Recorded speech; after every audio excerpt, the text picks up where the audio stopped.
It's a great day for keto. My name is Liftar, and I'm bringing you today's keto tip. Welcome.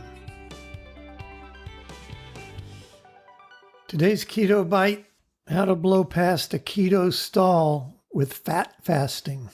So intermediate fasting is a well-known way to jumpstart your body metabolism when you're stuck. I highly recommend it when possible, like if you don't have a blood sugar problem. And again, you should always check with your doctor when you start these things. If you're a beginner to intermittent fasting, skipping breakfast in the morning is a great way to get into the whole thing, get into it and start and just see how it does. It's a super simple way to start. You don't have to think much about it, and it'll save you money on breakfast. But some people reach a plateau, or we call it a stall, even when they are doing some fasting, and even when their body's in ketosis. That's because your body reaches a point where it gets to a balance. The body says, I feel good, I'm fine, my blood chemistry's working, everything's good. I like it right where we are, let's stay here. So you're looking at it and saying, no, I'm not good with this, I want to lose more weight. So we're trying to figure out how to tell your body, even though you're doing well, it's okay to lose some more weight. So fat fasting is if you're already in ketosis.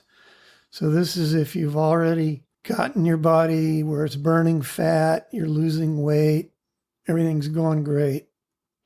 This is not for beginners. This is not a way for you to get into ketosis, like, oh, my big event is next week and I have to lose weight really quick. No, this is not for that. It's for people who are already in ketosis, have been losing weight, and then stall.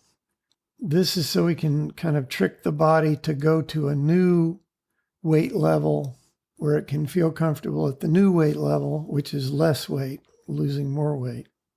And it's called fat fasting, meaning you're just going to eat fat almost exclusively.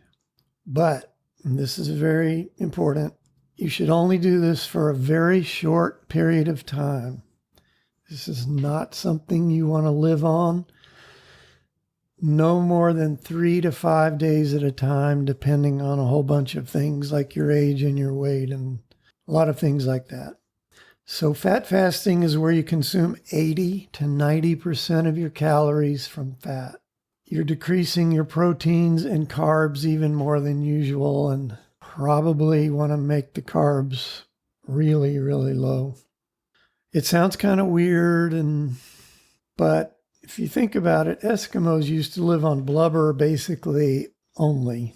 I assume they would eat some fish too, but they would really just eat a lot of blubber. So just for a few days, it's not a big deal. Your body can handle it, and it just makes the body get out of its rut that it's in. So for short periods, totally cool. Don't worry about it. Works by making sure that there's literally nothing else in the body for the body to burn except fat. This is not for you to get in shape for your high school reunion in a week and you've never even done keto. We don't want you to do really weird things to your body. You need to do all these things kind of in steps and gradually so that your body doesn't really freak out. If you enjoy these bite-sized tips, then come on over to rockthatketo.com and sign up for fabulous recipes, how-to tips, and inspirational stories of people who have lost weight or gotten healthy for the first time in their life. If you're ready to dive in and start losing serious weight, we have a foolproof 30-day plan all laid out for you. You can start losing weight today. Come on and check us out at rockthatketo.com, and we'll see you next time.